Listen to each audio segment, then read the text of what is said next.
नमस्कार, मैं हूं अभिषेक मिश्रा और आप देख रहे हैं मेरे साथ खास बात। खास बात पे आज आपकी मुलाकात कराएंगे लोकसभा सांसद से, जिन्होंने अपने क्षेत्र के लिए अपने दम पर केंद्र से अपने संसदीय क्षेत्र के लिए हजारों की सौगात लाए, बड़ी बड़ी योजनाएं लाए। जी, हम बात कर रहे हैं उत्तर प्रदेश के प्रतापगढ़ संसदीय क्षेत्र से सांसद कुंवर हरिवंश सिंह की। कुंवर जी, आपको बहुत बहुत स्वागत है हमारे इस खास शो का। सर, ये जनता जरूर जानना चाहेगी क्योंकि आपकी जन्मभूमि उत्तर प्रदेश की रही, कर्मभूमि महाराष्ट्र की रही, आपका राजनीतिक सफर कैसे रहा? देखिए, राजनीति जो मैंने शुरू किया, मैं न्यू बॉम्बे शिफ्ट हुआ। बॉम्बे से नई मुंबई बन रहा था, तो वहाँ बड़ा अत्याचार हमारे लोगों पर होता था, खास करके शिवसेना के लोग। हमारे लोगों से कोई हाथ गाड़ी चला रहा है, कोई भाजी बेच रहा है, चंदा मांगते थे, 10 रुपया दो, 5 रुपया दो, 50 रुपया दो, नहीं देते थे तो मारपीट करते थे। मैंने 1-2 बार पुलिस स्टेशन में कंप्लेन भी लिखाया, सब किया, लेकिन वो लोग बोले भाई पॉलिटिकल पावर ज़्यादा है वो लोग का फ़ोन आता है, छोड़ देना पड़ता है। फिर मुझे कुछ लोगों ने बताया कि अगर आपको इनको न्याय दिलाना तो आप पॉलिटिक्स में आइए। मेरी इच्छा नहीं थी, मैं तो वहाँ बिल्डर बनने गया था, पैसा कमाने गया था। और वहाँ जब मैं BSc किया 1970 में, 71 में मुंबई गया, तो उस समय एक पिक्चर देख के गया था। वो जितेंद्र हमारे हीरो हुआ करते थे उस समय, उनकी जवानी थी, अब बहुत थ्रिलिंग हीरो थे। तो उनकी कहानी ये रहती कि गांव से ग्रेजुएशन करते हैं, मुंबई जाते हैं, 150 रुपये एक नौकरी बिल्डर के यहाँ करते हैं। 6-7 साल में वो खुद बिल्डर बन जाते हैं, मेहनत करके, बहुत मेहनत करते हैं, और फिर बहुत पैसा कमा के बिल्डर से बहुत आगे बढ़ जाते हैं। फिर जो बॉस की लड़की रहती है उसी से उनका प्यार वार होता है। वो प्यार वार नहीं दिखा में तो फिल्म में नहीं चले। तो मैंने कहा चलो हम भी बिल्डर बनेंगे। हम गए बम्बई। 2 महीना तो नौकरी नहीं मिली, नौकरी मिली एक दिन तो 2 नौकरी मिली। एक मर्फी रेडियो हुआ करता था, तो उसमें नौकरी मिली 250 रुपया महीना, 8 घंटे की ड्यूटी, संडे ऑफ। 12 बजे एक लेटर आ रहा है, 4 बजे दूसरा लेटर आ रहा है। बिल्डर का इंटरव्यू दिया था मैंने, 150 रुपया सैलरी, 12 घंटे की ड्यूटी, नो हॉलीडे। तो मेरे दोस्तों ने तो बहुत कहा कि भाई 100 रुपया बहुत होता है, तब 80 रुपये महीने में खाना हो जाता था, 20 रुपये में पॉकेट खर्च हो जाता था। बोले 150 रुपया घर भेज सकते हो। मैंने रात भर मंथन किया। मैंने कहा कि मैं तो बिल्डर बनने आया हूँ, मैं कोई नौकरी करने तो यहाँ आया नहीं हूँ, और बर्फी रेडियो में क्लर्क से हेड क्लर्क हो जाऊँगा और क्या हो जाऊँगा, 250 से 500 मिलेगा, मैं बिल्डर नहीं बन पाऊँगा। तो मैंने सबकी सलाह को ठुकराया और बिल्डर के यहाँ जाके ज्वाइन कर लिया। और फिर 6.5 साल में मैं बिल्डर बन गया। मैंने बहुत हार्ड वर्क किया। मैं सुबह 7 बजे काम शुरू करता था और रात को 12-1 बजे अंत होता था उसका। तो मेरा प्रमोशन बहुत फास्ट होते गया। मैं 6 महीने में असिस्टेंट परचेज मैनेजर बन गया, 2 साल में परचेज मैनेजर बन गया, 4 साल में जनरल मैनेजर बन गया। तब मेरी तनख्वाह 77 मैंने रिज़ाइन किया तो मेरी तनख्वाह 2000 रुपये थी। उस समय DM की तनख्वाह 1500 रुपये हुआ करती थी, 1600 रुपया भत्ते उत्ते के साथ, महंगाई भत्ते के साथ। मुझे कार भी मिली थी, लेकिन मैंने कहा नहीं, मैं बिल्डर बनूंगा। बिल्डर बना, काफ़ी मेहनत उसमें भी हुई, और 78 से 85 तक मेरा संघर्ष का पीरियड रहा। 85 में मैं बहुत अच्छा पैसा कमाने लगा। और उस समय फिर मैंने सोचा कि नई मुंबई में मेरा कारोबार चल रहा था, तो एक डिमांड आई कि वहाँ के गरीब लोगों को पढ़ने के लिए, उनके बच्चों के लिए हिंदी स्कूल नहीं है। हिंदू स्कूल कौन बनाया, घाटे का सौदा। मैंने बहुत प्रयास किया लेकिन कोई बनाया नहीं।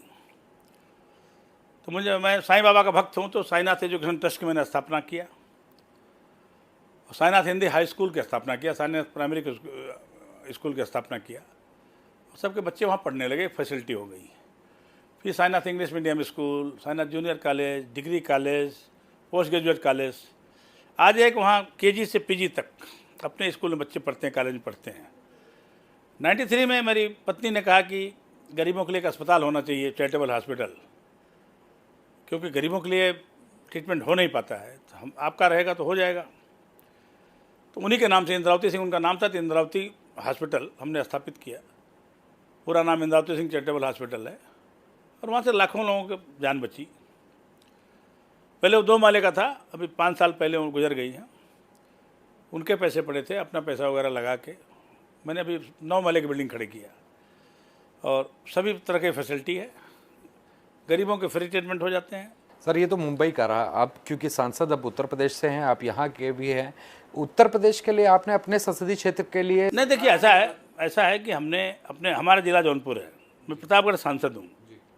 जौनपुर मैंने बच्चों के टेक्निकल एजुकेशन के लिए pharmacy college, management college, nursing college, diploma in nursing, paramedical colleges, 250 bed का हॉस्पिटल चैरिटेबल, CBSE स्कूल, ये सारा हमने कर दिया। और अभी मैं परसों 2 दिन पहले गवर्नमेंट ऑफ इंडिया की स्कीम निकली मेगा फूड पार्क की।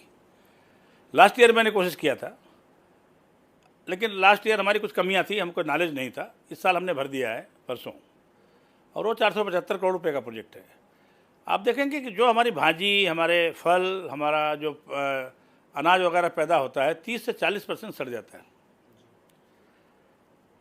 वो अगर हम लोग बचा लें तो किसानों को बहुत बड़ी राहत हो जाएगी। देश का किसान तो मतलब हमारा ही है, नेशनल लॉस बचेगा, तो नेशनल लॉस बचेगा। ठीक है, उसके लिए दुर्भाग्य की बात यह है, उत्तर प्रदेश का दुर्भाग्य है कि 22 करोड़ की पॉपुलेशन होने के बाद आज तक एक भी मेगा फूड पार्क यहाँ स्थापित नहीं हुआ। हरियाणा में 3 हो गए, पंजाब में 3 हो गए, उत्तराखंड हमसे 5 जिला खाली अलग हुआ, 5 लोकसभा सीटें अलग हुई, वहाँ 2 हो गए। आंध्रा में 2, आंध्रा में 3 है, महाराष्ट्र में 3 है, मध्य प्रदेश में 3 है। हम कितना पीछे हैं। तो मेगा फूड पार्क की स्थापना हम करेंगे। हमने ज़मीन वगैरह खरीद लिया है और हमारे यहाँ आंवला बहुत होता है। अब हमारा जो ज़िला है प्रतापगढ़, आंवला वहाँ का प्रसिद्ध है। 20 साल पहले उनको 15 रुपया किलो मिलता था, तो 15 रुपये की वैल्यू थी। आज उनको 4 रुपया किलो हाथ में आता है। इतने कमीशन एजेंट, प्रोसेसिंग यूनिट ही नहीं है। इसमें सारी प्रोसेसिंग यूनिट्स आ जाएंगी। गवर्नमेंट ऑफ इंडिया का अच्छी स्कीम है, सब्सिडीज भी अच्छी है, और सारी 37 फैक्ट्रियाँ लगेंगी। जरूरी नहीं कि सब फैक्ट्रियाँ मैं लगाऊँ, मैं तो 3-4 फैक्ट्री लगाऊंगा। इंफ्रास्ट्रक्चर पूरा हमको बनाना है, फैक्ट्रियाँ हमको बनाना है। 1.5 लाख स्क्वायर फुट का कमर्शियल स्पेस हमको बनाना है, क्योंकि आप ऑफिस आओगे तो 5,000 फुट जगह भी चाहिए आपको, 2,000 फुट जगह भी चाहिए ऑफिस चलाने के लिए। वो आपको नहीं बनाना है। एक कैंपस होगा, सारे इंफ्रास्ट्रक्चर होंगे, और इसमें राइस मिल होगी। राइस मिल जो हस्क निकलेगा, भूसी, उससे हम बिजली बनाएंगे। वो 3 रुपया यूनिट मिलेगी हमारे को। तो 9 रुपया यूनिट की बिजली खरीद के प्रोसेसिंग करना, और 3 रुपया यूनिट की बिजली खरीद के प्रोसेसिंग करना, बहुत फर्क पड़ जाएगा कास्ट में। सर आप जिस तरह बता रहे हैं कि आप अपने संसदीय क्षेत्र के लिए लाभकारी योजना लाए, इतने स्कूल लाए, आप लोगों ने गांव भी गोद लिए थे। उस गांव के लिए क्या विकास किया? क्योंकि ये कहा जा रहा है कि जितने ये योजना थी गांव गोद लेने वाली, वो काफ़ी फ्लॉप चल रही है। देखिए, बहुत लोग फ्लॉप चल रहे हैं, बहुत लोग अच्छी चल रही है। मेरी अच्छी चल रही है। हमने वहाँ जो है 2,78 लाख का अब पानी की स्कीम ला के रख दिया। बोरिंग उसकी हो गई है, बाकी पैसा आ रहा है। और एक गांव को पानी नहीं मिलेगा, अगल बगल के 4 गांव को और मिलेगा पाइपलाइन के थ्रू। आप टोटी खोलो, आपको पानी मिलेगा। इलेक्ट्रिफिकेशन हमारा 100% कंप्लीट हो गया। रास्ते कंप्लीट आधे हो गए, आधे हो रहे हैं। ट्री प्लांटेशन वहाँ हो रहा है। हेल्थ के लिए अच्छा हो रहा है, एजुकेशन के लिए अच्छा हो रहा है। अब ठीक है, उसके लिए कोई स्पेशल बजट नहीं आया, लेकिन बजट जो है उसी में काट कूट के हम लोग कर रहे हैं। अब जो मेहनत करके यहाँ से पैसे ले जा रहे हैं उनको मिल जाता है प्रोजेक्ट। कुछ केंद्र से आ जाते हैं। सोलर लाइट्स हैं, हमने लगवा दिया। हैंडपम्प हमने लगवा दिया। वो हमारा फंड आता है 5 करोड़ का, उसमें से लगवा दिया। MP लाइट फंड होता है। सर अब तो उत्तर प्रदेश में बीजेपी सरकार है। आपने जब चुनाव लड़ा था, आपने अपना दल से चुनाव लड़ा, आपकी सहयोगी दल है बीजेपी का। उत्तर प्रदेश सरकार से क्या मतलब आपने मदद मिली, या आपकी कितनी मदद की आपके विकास कार्यों में? देखिए, उत्तर प्रदेश की सरकार पहले अखिलेश जी की सरकार रही, उसमें तो हमको खास मदद मिली नहीं। ठीक है, DM SP सब उन्हीं का सुनते थे। अभी जब से सरकार आई है, 2 महीना तो इलेक्शन में चले गया, अभी 6 महीने में इनको पूरे नहीं हुए हैं। तमाम परेशानियां हैं। आते आते 36,000 करोड़ रुपया किसानों का ऋण माफ़ हो गया। ये बहुत बड़ा काम हुआ है। तो बजट तो सीमित है, उसी जो बजट है उसी से 36,000 करोड़ जा रहा है। इफेक्ट तो होगा, हर डिपार्टमेंट की इफेक्ट होगा। तो मैं समझता हूँ कि इससे संभल के 2-4 महीने में सब ठीक हो जाएगा, बड़ी बात नहीं। सर आप चूंकि यूपी से हैं, आपकी कर्मभूमि महाराष्ट्र में है, आपने वहाँ पे भी काफ़ी पॉलिटिकल पार्टी में आप सक्रिय रहे, वहाँ पे आपने खूब आपने नेतृत्व किया है। क्या फ़र्क लगा आपको यहाँ की राजनीति, वहाँ की राजनीति, यहाँ के नेता और वहाँ के नेता पे? देखिए, यहाँ के नेता ज़्यादा करके भाषण पर चुनाव जीतते हैं, वहाँ के नेता वहाँ काम करना पड़ता है, वहाँ डेवलपमेंट चुनाव जीतते हैं। एक एक नेता को आप देखें कि 10-10 चुनाव जीत चुके हैं, 15-15 चुनाव जीत चुके हैं, वो हारते ही नहीं चुनाव। इतना अच्छा कार्य है उनका, कोई चुनाव ही नहीं हारते हैं। और वहाँ कास्टिज्म पे वोट नहीं होता, यहाँ कास्टिज्म वोट होता है। वहाँ रिलीजन वोट नहीं होता है, यहाँ रिलीजन वोट होता है। हमारे जात की संख्या ज़्यादा है, हम बहुत खराब आदमी, हम एमएलए एमपी बन जाते हैं और फिर हम अपने समाज को ही बर्बाद करते हैं। तो ये थोड़ी सी प्रथा अभी एजुकेशन आई है, हो सकता है कि अब धीरे धीरे इम्प्रूवमेंट होगा। जैसे मोदी जी के नाम से सबने वोट कर दिया, उन्होंने जाति देखा ना धर्म देखा, और 73 एमपी आ गए यहाँ। अमित शाह जी बहुत खुश थे कि 45 मिल जाएंगे हमको, अब 45 के 73 हो गए। हम लोग 250 एमएलए सोच रहे थे, 325 आ गए। जनता चाहती है कि मोदी जी के नेतृत्व में ऊपर मोदी नीचे योगी, दोनों को कोई लालच नहीं है, अपने लिए तो कोई लालच है ही नहीं है, खाली विकास चाहिए उनको, डेवलपमेंट हो। सर आपने कहा कि भाषणबाजी यहाँ होती है और वहाँ नहीं, वहाँ विकास कार्य होते हैं। आपने यहाँ प्रतापगढ़ से पहली बार चुनाव लड़ा, तो भाषणबाजी करके चुनाव लड़ा या आपने कुछ जो वादे किए उनको निभाया? नहीं, देखिए, एक तो हमारे इलेक्शन में बहुत बड़ा फ़ायदा ये हुआ कि हमारा काम बम्बई में लोग देखे थे, और प्रतापगढ़ हो, जौनपुर हो, ईस्टर्न यूपी हो, हर ज़िले से हमारे जौनपुर के 5-7 लाख, करीब 7 लाख लोग हैं वहाँ, ठीक है। और प्रतापगढ़ के भी बहुत लोग हैं वहाँ, 4-4.5 लाख लोग हैं। मैंने सबकी मदद किया है, जो मेरे पास आ गया उसकी मदद हुई। हमारा काम देखे हैं लोग, जो विकास कार्य हमारा, तो वो लोग आके मेरा करीब 30,000 लोगों ने प्रचार किया कि विकास यही करेंगे। और उसका रिजल्ट ये हुआ कि आज आप देखेंगे कि प्रतापगढ़ से रायबरेली, प्रतापगढ़ से जौनपुर 170 किलोमीटर का रोड, आप जाएंगे, आप चाय पीते रहिए तो आप हिलेगा नहीं, चाय आप पीते रहिए और गाड़ी चलती रहे आपकी। लोग हमको थैंक्स भेजते हैं जो 5-6 साल के बाद उस रोड पे चल रहे हैं। बहुत ख़राब रोड था। फिर आप देखिए, प्रतापगढ़ से हम अभी सेंक्शन हो गया 4 लेन रोड, 2 लेन रोड है, और हमने 4 लेन सेंक्शन करवाया, कंक्रीट रोड इलाहाबाद तक। प्रतापगढ़ से सुल्तानपुर हमने पास करवाया 200 करोड़ रुपए का, वो 10 मीटर कर दिया, 7 मीटर का। तमाम रोड हमने प्रतापगढ़ का सिटी का बाईपास हमने 600 करोड़ का पास करवाया। 3,900 करोड़ रुपया तो गडकरी साहब ने हमको दिया। फिर 1250 करोड़ रुपया, 1260 करोड़ रुपया। अब ये समझिए कि अमेठी जैसी जगह है जहाँ से राहुल गांधी सांसद होते हैं, वहाँ दोहरीकरण नहीं है। अमेठी से प्रतापगढ़ हमने दोहरीकरण पास करवाया। प्रतापगढ़ से जंघई भी हमारा क्षेत्र पड़ जाता है, तो वहाँ पास करवाया। 800 करोड़ रुपया हमने पास करवाया। विद्युतीकरण के लिए हमने 215 करोड़ रुपया पास करवाया। कुल कितने करोड़ रुपए की लागत मतलब आपने पास करवाया? मैंने 6,900 करोड़ रुपया सेंक्शन करवाया केंद्र से। 650 करोड़ रुपया उसमें विद्युतीकरण में है, हर घर में विद्युत पहुंचेगी। तो ये हमारे साथ हैं कुंवर हरिवंश सिंह जी, लोकसभा के सांसद। हमारे इनके साथ बातों का सिलसिला जारी रहेगा। वक्त है इस बार ब्रेक का। ब्रेक के बाद फौरन लौटते हैं और उसके बाद जानेंगे कि अपना दल में जो फूट है उस पर हरिवंश जी का क्या कहना है। फिलहाल वक्त है ब्रेक का।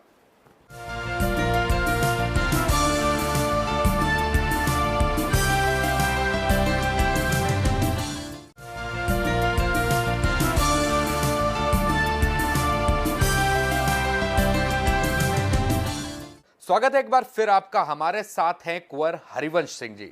सर, जिस तरीके से आपने बताया कि तमाम विकास कराया, सब कुछ कराया, आपकी पार्टी सहयोगी दल भी है बीजेपी का, लेकिन चुनाव होने के बाद आपकी पार्टी में ही फूट पड़ गई। देखिए, तो सत्ता का संघर्ष है। अब देखती है ना कैसे कैसे सत्ता के लिए हुआ, क्या हुआ है। और बात है सगी माँ और सगी बेटी की।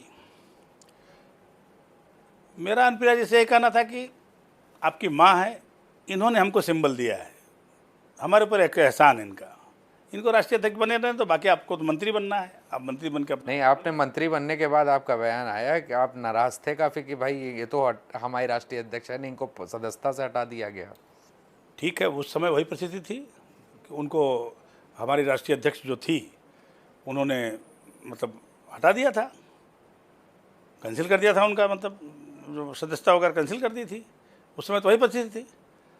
अब ठीक है, ये तो गेम है, अल्टी पल्टी होते रहता है। लेकिन उनकी माँ एक विधवा है, तो शास्त्रों में लिखा है कि पहले विधवा का साथ देना चाहिए। ठीक है, हम उनके साथ रहे, उसमें कोई बड़ी बात नहीं है। क्या है अपना दल में, पार्टी में क्या किस तरीके से आगे राजनीतिक सफर रहेगा पार्टी का? मेरे ख्याल से माँ बेटी का झगड़ा है, साल हो जाएगा। मुझे मुझे मैं बहुत पॉजिटिव हूँ, साल हो जाएगा, कोई बड़ी बात नहीं। बैठ जाएं, अपना समझ बूझ लें और पार्टी चलनी चाहिए। डॉक्टर सोनेलाल पटेल ने जो गरीबों के मसीहा थे, उन्होंने जो सपना देखा था वो पूरा होना चाहिए। गरीबों को उसका बेनिफिट मिलना चाहिए। दोनों के झगड़े में वो बेनिफिट नहीं मिल पा रहा है। ठीक है, कुछ लोग इनको मानते हैं, कुछ लोग उनको मानते हैं। अब जाएँ कार्यकर्ता कहाँ? 95 से आज तक 22 वर्ष हो गए, 23 वर्ष हो गए, जो कार्यकर्ता अपना दल का झंडा डंडा लेके चल रहा है, आज उसका भविष्य क्या है इस झगड़े में? तो उसके भविष्य के लिए हम चाहते हैं कि दोनों एक हो जाएं और मिलके। आज हमारे 9 विधायक हैं, कांग्रेस के साथ हैं, जब नेशनल पार्टी है। यूपी में ही देख लीजिए, 2 सांसद हैं हम लोग, दो टिकट मिला था, दोनों जीते हैं और करीब 2-2 लाख वोट से जीते हैं। तो 2019 के पहले क्या समझा जाएगी अपना दल में सब? हमें तो लग रहा है कि 2-4 महीने में लोग का समझौता हो जाएगा और सब साथ में रहेंगे, तो बहुत अच्छी बात है। बिल्कुल, ये हमारी भी उम्मीद है कि पार्टी में जी होता है, डिफरेंस ऑफ ओपिनियन होती है। लेकिन अब सवाल हो रहा है आगामी चुनाव का। 2019 से पहले भी कई चुनौतियां हैं। 2019 के पहले नगर निकाय, जहां सारे अब सियासी दल जो नगर निकाय में अपने सिंबल के साथ प्रत्याशी नहीं उतारते थे, वो अब मैदान में उतार रहे हैं, वो भी अपनी जोर आजमाइश कर रहे हैं। अपना दल क्या नगर निकाय चुनाव में अपने प्रत्याशी उतारेगा? उतारेगा, पॉलिटिकल पार्टी है तो चुनाव तो लड़ना ही पड़ेगा। नहीं लड़ेंगे तो बहुत तक नुकसान हो जाएगा, तो उतरना ही पड़ेगा। लेकिन हम लोग बीजेपी के साथ उतरेंगे। बीजेपी के साथ? और फूलपुर और गोरखपुर सीट भी खाली हो गई है, तो फूलपुर में क्या? देखिए, ऐसा है कि वो तो बीजेपी की सीट है, वो लोग निर्णय लेंगे किसको लड़ाना है। आपकी कोई बातचीत आप लोगों का अपना कैंडिडेट उतारने की? नहीं, हमारी तो देखिए, हमको जितना मिलना था मिल चुका है। अब हमारी पार्टी को सीट कैसे देंगे? जो बीजेपी की सीट है हमको क्यों देंगे? वहाँ कौन से नेताओं की कमी लगी है? सर, अगर बात की जाए, आप जिस तरीके से आप बता रहे हैं कि बीजेपी के साथ लड़ना है और बीजेपी ही डिसाइड करेगी, तमाम चीज़ें हैं, आपने बताया आपकी पार्टी भी आगे संघर्ष जारी रखेगी और बीजेपी के साथ ही आगे कंधे से कंधा मिला के चलेगी। अब तो सवाल आपसे ये पूछना लाजमी है, जिस तरीके से पेट्रोल के रेट बढ़ रहे हैं, पेट्रोल के रेट में आप जिस तरीके जिन गरीबों की बात कर रहे हैं, वो कहीं ना कहीं काफ़ी उपेक्षित हो गया और बहुत ज़्यादा परेशान है, क्योंकि महंगाई आप लोगों का मुद्दा था चुनाव से पहले और अब महंगाई की मार जनता झेल नहीं पा रही है। देखिए, मेरे पास एक पेट्रोल पंप मेरे भतीजे का है, उसका सेल अगर 2000 लीटर था तो आज 6000 लीटर हो गया है। गांव में है, वो ग्रामीण भाग में है। उसका कारण मैंने पूछा तो वो बोलता नहीं, सिंचाई के लिए लोग डीजल ले जाते हैं। तो मैं प्रधानमंत्री की चिट्ठी भी लिख रहा हूँ, शायद मुलाकात भी हो जाएगी। मैं यही कहूँगा कि किसान को कम से कम 10 रुपये की सब्सिडी दी जाए। अगर 60 रुपये लीटर का डीजल वो खरीदता है तो 10 रुपया उसके खाते में डाल दिया जाए। जितना लीटर, 100 लीटर डीजल उसको लगता है, 200 लीटर लगता है, 500 लीटर लगता है, 1000 लीटर, जैसा किसान है। ये किसानों के लिए करना चाहिए। ठीक है, ये उद्योगपति, हम लोग डीजल पेट्रोल भरा लिए क्या फ़र्क पड़ता है, 10 रुपया ज़्यादा लगा कम लगा, लेकिन किसान के लिए वो प्राइस नहीं होनी चाहिए। किसान को मेरे ख्याल से जैसे भी हो, चाहे एक्साइज ड्यूटी कम कर दें, चाहे टैक्स कम कर दें, यूपी गवर्नमेंट कुछ अपना टैक्स कम कर दे।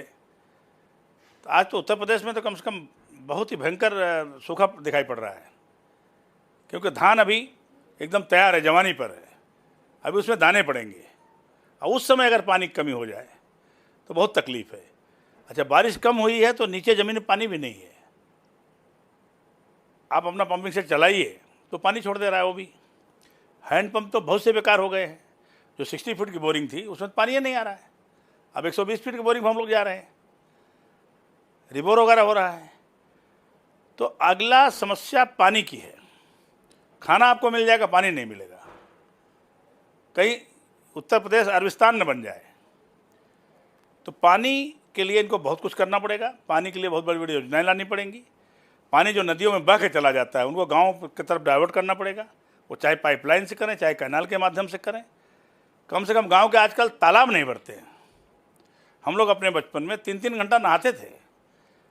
भैंस की पूंछ पकड़ के, गाय की पूंछ पकड़ के हम लोग पूरा घूम के आते थे 10 एकड़ का तालाब, क्योंकि बड़े आराम से घूम लेते थे। जैसा ऐंठ दिया तो अपना घुमा देती थी। अब उसमें क्रिकेट खेलते हैं बच्चे, 2 महीने के बाद क्रिकेट खेलेंगे। आज 1 फुट 1.5 फुट पानी है, कहीं वो भी नहीं है। तो पानी कैसे प्रिजर्व किया जाए? हर खेत में अपने गड्ढा खोद के पानी ज़मीन के अंदर जाना चाहिए। एक कोने में गड्ढा बनाना पड़ेगा अपने को। ये पूरा प्रचार प्रसार होना है। पानी बहुत बड़ी समस्या है। मैं बोलता हूँ, अनाज आपको मिल जाएगा, फ्रूट मिल जाएगा, पानी नहीं मिलेगा। जो हालत अरब में है कि 10 रुपये में कोको कोला और 150 रुपये में पानी, वो हालत यहाँ हो सकती है। सर, आपने कहा कि गरीबों के को सरकार के लिए आप प्रधानमंत्री को चिट्ठी लिखेंगे और सब्सिडी मांगेंगे। सर, जीएसटी के दायरे में कब तक पेट्रोल आएगा? आप उसके लिए क्यों नहीं ये पहल करते हैं और आप क्यों नहीं चाहते कि सभी सांसद इस चीज़ की पहल करें? क्योंकि इसकी मार तो सीधे जनता को पड़ रही है और पेट्रोल को भी जीएसटी के दायरे में आना चाहिए। जीएसटी के बारे में विचार चल रहा है, ऐसा नहीं विचार नहीं चल रहा है। देखिए, ऐसा है कि ये डेमोक्रेसी है। हर स्टेट, जब ज़्यादा मेजॉरिटी में स्टेट जो बात चीज़ मान लेते हैं वही आ जाती, केंद्र सरकार मान लेती है। मेजॉरिटी में लोगों ने विरोध किया कि नहीं नहीं, हम अपना अपना चलाएंगे, तो पेट्रोलियम प्रोडक्ट बाहर रह गए। अब फिर सबकी सहमति बन रही है। जब 99 चीज़ें इकट्ठा आ गई तो एक आइटम ये भी पेट्रोलियम है, वो भी आ जाएगा। मुझे पूरी होप्स है कि हर स्टेट। और खाद पहले से जीएसटी में है जी, खाद पहले से जीएसटी के अंतर्गत आती है, हाँ, तो पेट्रोल को भी करना चाहिए। कर देना चाहिए। मतलब ये, लेकिन लोगों के ओपिनियन लेके ही हो सकता है। वो 60-70% स्टेट्स अगर राजी हो जाते हैं तो ही हो पाएगा। सर, आपने बताया कि आप फिल्में देख के जब मुंबई पहुंचे और आपने संघर्ष जारी किया क्योंकि आपको बिल्डर बनना था। जी अब आप कामयाब बिल्डर भी हैं जी और आप कामयाब नेता भी हैं। जी, छोटे मोटे उद्योगपति भी हैं। छोटे मोटे उद्योगपति। हाँ सर, रेरा लाई सरकार, रियल एस्टेट लाई। अब उस एक्ट को देखकर आप क्या कहेंगे कि आपकी क्या प्रतिक्रिया थी एज अ बिल्डर? देखिए, रेरा बहुत ज़रूरी था। रेरा कांग्रेस भी लाना चाहती थी, नहीं ला पाई। 10 साल से कोशिश हो रही है। रेरा में कोई बुराई नहीं है। एक हड़कंप मचा हुआ है कि रेरा बहुत बुरी चीज़ है। रेरा में क्या कह रहे हैं गवर्नमेंट? अरे भाई, अपना प्लॉट है, आप प्लान पास करवा लो, उसकी एडवर्टाइज कर दो, ठीक है। वो प्लान बदली करने के पहले अगर बेचे हो फ्लैट तो लोगों कंसेंट ले लो। हाँ, इस प्रोजेक्ट का पैसा उस प्रोजेक्ट मत ले जाओ, इसको पूरा करो। 10-10 साल, 15-15 साल से प्रदेश में तो बहुत धांधली है सर। धांधली खत्म हो जाएगी रेरा से। जो धांधली करेगा जेल में रहेगा। यही तो रेरा है, और क्या रेरा? धांधली। अब आपको बुकिंग भी आप कर रहे हैं तो आपको लिखना पड़ेगा 3 साल में पोजीशन की, 4 साल में पोजीशन की, 5 साल में पोजीशन। अगर उस पीरियड में नहीं होता है तो वैलिड रीजन दीजिए आप, क्यों नहीं हुआ। वार छिड़ गया कि सीमेंट की कमी है, मतलब प्रोडक्शन बंद हो गया, कि गिट्टी आपको नहीं मिली, कि बालू नहीं मिला, क्यों नहीं हुआ, कि लेबर स्ट्राइक हो गई। अगर प्रॉपर रीजन नहीं तो चलो जेल में बैठो। तो डर के मारे लोग अब सही काम करेंगे। और जो अषाढ़ू मेढक होते हैं, टर करते हैं 15 दिन तक, वो सब खत्म हो जाएंगे।